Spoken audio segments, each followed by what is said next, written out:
Овдека во студиото со мене ќе ги продискутираме оние случувања од меѓународната политика и обкружувањето со мојот колега Дејан Андоновиќ. Дејан, добро утро и за тебе. Малку подолго најавивме, меѓутоа имаме убав ден, па малку да имаме долг ден, па имаме и долги. Може и така да ја сврстиме оваа најава. Што имаме денеска, Дејан, што можеме да издвоиме од поширокото или поблиското обкружување од оние вести кои верувам дека ќе бидат интересни на нашите гледачи. Во фокусот на вниманието на светската јавност, особено на нашава тука западно-балканска, како што не нарекуваат поново, е секако денешното обраќање на српскиот претседател Александар Вучич, кој треба пред нивната собрание, пред нивните пратеници таму во Белград, да го образложи француско-германскиот предлогот кој србите го доживеа као свој виден ултиматум за тоа како во иднина ќе се движи диалогот и иднината на Косово и на Србија, што значи српските евроинтеграции, српските инвестиции, наспроти евентуалното одбивање, па тогаш да дојде до некои посериозни последици за српската држава. Значи Александар Вучич, председателот на Србија, на пратениците ќе им образложи што има во предлогот конкретно и ќе им образложи што се плановите на српскиот државен врв за воиднина. Ќе потсетам, тој француско-германски предлог има многу точки во кои не се на некој начин неодатно добро во интерес на Белград, но не се ни за Приштина како што треба, па оттаму треба да се најде некој компромис. Едно од главните точки на сопнување секако е врската Србија да го запре попречувањето на Косово да аплицира и да се интегрира во меѓународните институции и од друга страна да успее да постигне да се формира така наречената заедница на српски општини. Во пресред на ова јавноста во Србија секако и политичката и граѓанска јавност е поделена. Некои сметаат дека Србија мора да избере Запад, Брисел и одење во евроинтеграција и инвестиции, бидејќи во спротивно сето тоа ќе биде запрено, како што впрочем и беше добиено на некој начин заканата од меѓународната заедница. Од друга страна, другата јавност го доживува Вучич како човек кој го издал Косово, човек кој го изгубил Косово во мир, и тоа особено доаѓа од оние, да кажеме, опозиција, од онаа опозиција српска, која во минатото беше прозападно ориентирана, дали се работи за една политичка пресметка, има веројатно и влијание од Москва, која секако не ја одговара Србија да сврти грб и да ја воведе санкции, бидејќи ќе потсетам во овој предлог едно од обврските на Србија е и воведување на санкции кон Русија, нешто што изминатите 7-8 месеци ја правеше Србија единствена во Европа која не вовела санкции. Значи, што може да очекуваме, Дејан, од излагањето на Александар Вучич денеска? Дали некои познати флоскули кои што тој овој цел изминат период ги кажува во јавноста или пак ќе притисне или во насока ќе биде конструктивен или на прифаќање, на убедување на српските пратеници за прифаќање на овој западен предлог? Јас следам нивната, да кажеме, политичка сцена, откако онака драматично и свој стил пред недела дена излезе и каже дека Србија повторно добила ултиматум четврти во последните 100 години. Така, се повика на ултиматумот од 1914, па 1941, па 1990. Токму затоа и те прашав што може да се очекуваме. Најави дека ќе се обиде да добие во време, но исто така јас уште тогаш во неговото излагање видов дека Белград дефинитивно е принуден да оди, ако треба да бира, нели да оди по тој евроинтегративен пат, бидејќи и на јавноста и рече дека доколку не го исполни барањето на француско-германскиот предлог, Србија ќе ги загуби евроинтеграциите и пред се инвестициите, нешто што неговата власт изминатите 14 години буквално се фалеше дека Србија е лидер во ова, лидер во она и така тоа. На некој начин во тој говор како да наговести дека ќе мора да врти и дефинитивно да се определи помеѓу Москва или помеѓу Брисел, но јас би рекол и помеѓу Кина, бидејќи до сега власта на Вучич многу вешто играше помеѓу тие три центри на моќ, но очигледно е ставен во ќош и ќе мора да прифати. Јас немам дилема дека ќе прифати, но имам дилема каква реакција ќе има пред се во српската, да. Политичка и граѓанска Меѓутоа кај граѓаните. но и каква ќе биде реакцијата на Москва. Ќе потсетам, во минатото, кога беше гужвата со гасот и набавките, Србија со невоведувањето на санкции доби привилегии од Москва и пред се од Владимир Путин да има по поволни цени да купува газ, меѓутоа времето не им се погоди, морам да признам, и за офанзивата во Украина, но и за таа енергетска криза, па како по овие 6 месеци добро ја презимивме зимава. Не е уште презимена, имаме уште еден месец. Февруари сме, да не забораваме, како и да е уште месец дена, што е да биде ќе се издржи, како да сега не ни треба, сега ќе удриме санкции кон Русија. Москва и тогаш, барем според зборовите на Путин, според зборовите на Вучич, Путин е бил свесен и имал разбирање за позицијата во која се наоѓа Белград и тоа беше последната изјава. Од тогаш Москва нема произнесено дали ќе има некакви репрекусии, односно мазнички, некои дипломатски Или заладување во најмала рака на односите со Белград. Но ние успеавме да видиме изминатиот период дека тоа руско влијание кое сите го велат, првен излезе информација дека Вагнер групацијата е присутна во Србија, потоа излегува и некои докази дека се регрутираат српски доброволци кои се борат во Донбас. Потоа она на барикадите го видовме, мора тоа да го не смееме да забораваме дека српската листа која е на Косово и ги правеше барикадите со поддршка на Белград, одеднашка добија други барикади кои вика Уа Вучич, значи не бе од српска листа, и тука не случајно имаше и руски знамиња.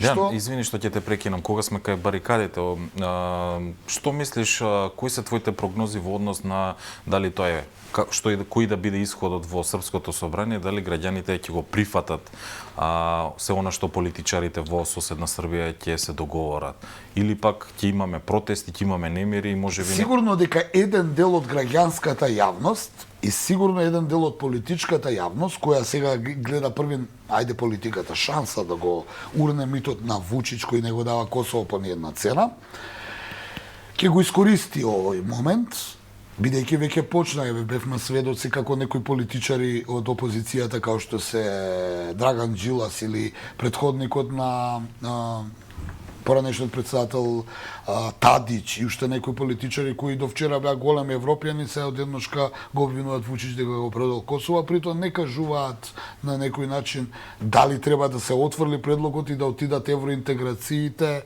и инвестициите во вода. Од друга страна, тие го обвинуваат Вучич дека тој сега не се грижи за еднината на Србија, туку се грижи за својата политичка кариера. Тоа се нивни внатре државни, внатре партиски политички препукувања. Она што за луѓето е важно е дека ќе видиме како власта во Белград ќе изигра, ако остане на власт, нели, со силна контрола на власта, и тогаш таа српска листа која е на Косово дали ќе ги стави србите под контрола. И самиот Вашингтон, кој е најважен од целиот тој процес, нели, дипломатијата, булдожер дипломатијата на САД, инсистира Приштина да дозволи формирање на заедница на српски општини, нешто што Курти и премиерот на соседно Косово е стрикно и одбива. Он утринава даде една повторна изјава која се коси со ултиматумот и на Европа, и на Балкан, и на Вашингтон, а тоа побара Србија да ги прво да исплати штета за сите оние жртви, а потоа да се прави заедницата на српски општини. Дали мислиш дека тие се некои, ајде да кажеме, предигри на она што сушност ќе се случува, тоа е вистинскиот договор? Има две тези од целата приказна. Првата приказна е дека Курти се обидува да исценира на нов конфликт на Косово, за да ги добие НАТО силите кои се на теренот од своји да се пролонгира тоа формирање, бидејќи како дојде до некаков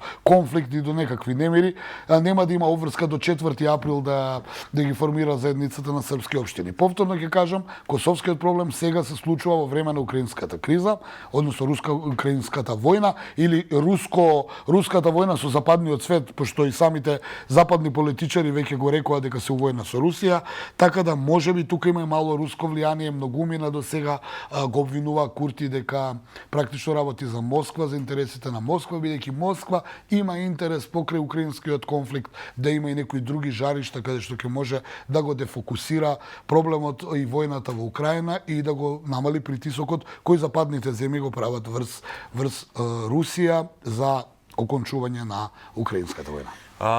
Ајде да се префрлиме малку пошироко од регионот. Што можеме да искоментираме денеска за бојните полишта во Украина или во Русија? Што имаме некои актуелности? Што можеме да ги издвоиме? Веста дека војуваат не е веста веќе 300 и колку дена, таму речи си година дена. Оно што е веста предупредувањето од западните разузнавачи и од Киев дека се мобилизирани 500.000 руски војници се подготвуваат за офанзива. Тоа ние изминативе денови го зборувавме во ова студио, дека се подготвуваат и украинците подготвуваат офанзива и русите подготвуваат офанзива.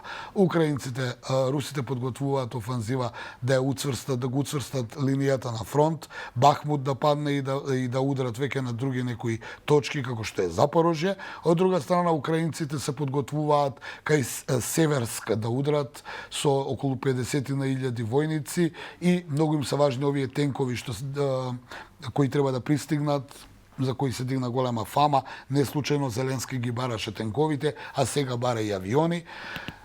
Генерал Хаджијанев ти е гостен подоцна, ќе ти пообјасни подетално, постручно подетално, не знам, но постручно секако од мене, што е планот и како е, но се подготвуваат две офанзиви. Доколку е вистина, а веројатно е, бидејќи од многу извори доаѓа таа информација, дека русите мобилизирале 500.000 војници, тоа е пола милион војника и веројатно русите се подготвуваат да го дадат конечниот удар и да го решат она што го зацртале во Украина. Од друга страна, Западот не гледам дека е подготвен да седнат на мировни преговори. Самиот Зеленски во екот на овие сите закани најавува од утринава дека ќе се менуваат некои високи и воени и политички функционери во власта на Украина, што само укажува дека или нешто се случува лошо и некој е виновен за сето ова, или сакаат да се засилат, па тие за конечна преспретка, бидејќи нереални се најавите на Зеленски дека ќе го нападнат Крим. Уште една работа одека сакам да те запрашам и да продискутираме во однос на она западна донација на оружје, меѓутоа и на финансиски средства на Украина. Периодов сведоци сме дека и Западот, меѓутоа САД е најголем донатор на опрема, меѓутоа и финансиски средства за Да, нон-стоп има вести 50 милиарди, 30 милиарди, веќе не можам ни да ги пофаќам, не ми е ни јасно многу што е и како. Да, војната е најголем бизнес, нели? Тоа е познато дека во една војна работат најмногу војната индустрија, фармацевската индустрија и банкарите. Токму така.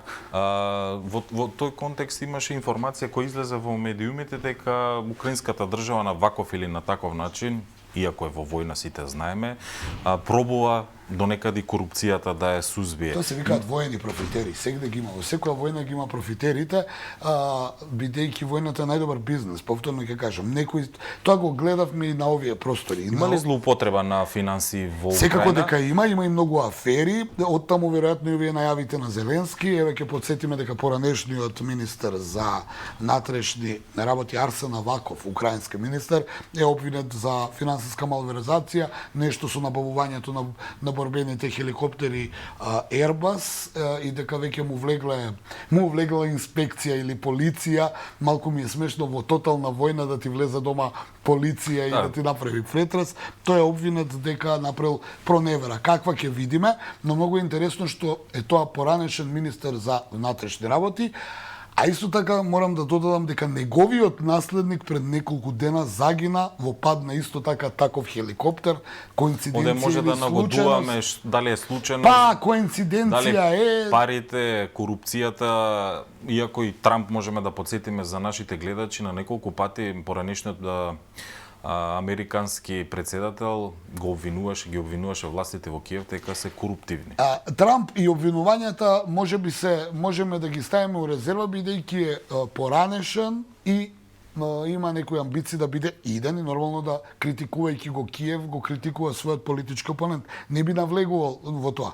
Но индикативно ми е што Зеленски во услови кога е во целосна и тотална војна прави промени или најавува дека ќе прави промени на високи политички и воени функционери во украинската власт, во исто време кога нели влегува полиција и сака да го приведе поранешниот министер за внатрешни работи и исто така, ќе повторам, пред недела дена загина еден министер за внатрешни работи, што веројатно не е воено дејствие, туку се работи за некоја друга пресметка. Велам веројатно, бидејќи има такви наводи. Така. Од Украина помалку или повеќе ги сублимиравме поважните вести на нашите гледачи и нашите читатели. Она што би сакал да искористам уште некоја минута до две е да го прокоментираме денешното издание на Слободен печат, што носи оваа утрина насловната страна на Слободен печат. Фокусот на случувањата секако е дека нели во главна тема е на насловната страна чествувањето на роденденот на македонскиот револуционер Гоце Делчев, кој што треба да се одржи овој викенд, поточно во сабота на 4 февруари. На насловната страна се уште активни се информациите околу тоа дали Алијансата на албанците ќе влезе во владата на премиерот Димитар Ковачевски, кои се нивните услови, но и барања за влез во владата на премиерот. Секако можеме да издвоиме дека овде на насловната страна економската рубрика ги посочува растот на каматите и на кредитите во домашното стопанство.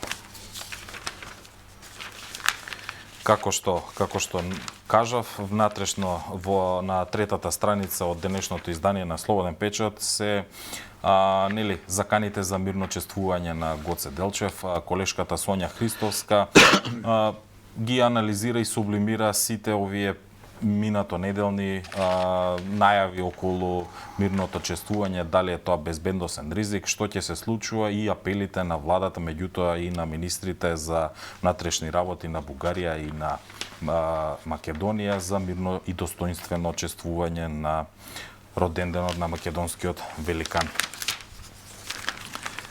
Како што посочив, денешното издание во политичкиот дел колешката Мариела Трајковска ги образложува евентуалните барања на Алијансата на албанците за новите функции во владата и изјавите на премиерот Ковачевски да догаши да остане во оваа владина коалиција. Во економската рубрика, како што најавив и претходно на насловната страна, пишува колешката Весна Дамчевска за растот на каматите на кредитите, особено оние на фирмите и домашното стопанство. Можеме да истакнеме дека денешниот број на Слободен печат е исто така изобилува со колумни на нашите редовни колумнисти. Тука е професорот Мирослав Грчев, меѓутоа и адвокатот Марин Гавриловски со нивните ставови за обштествените случувања во земјата, меѓутоа и регионот. Дејан, имаме интересен денешен број. Препорачуваме на читателите и на нашите гледачи да го купат или да ја следат страната на Слободен печат за повеќе информации. Овдека некаде би ти се заблагодарил за твоето гостување утринско.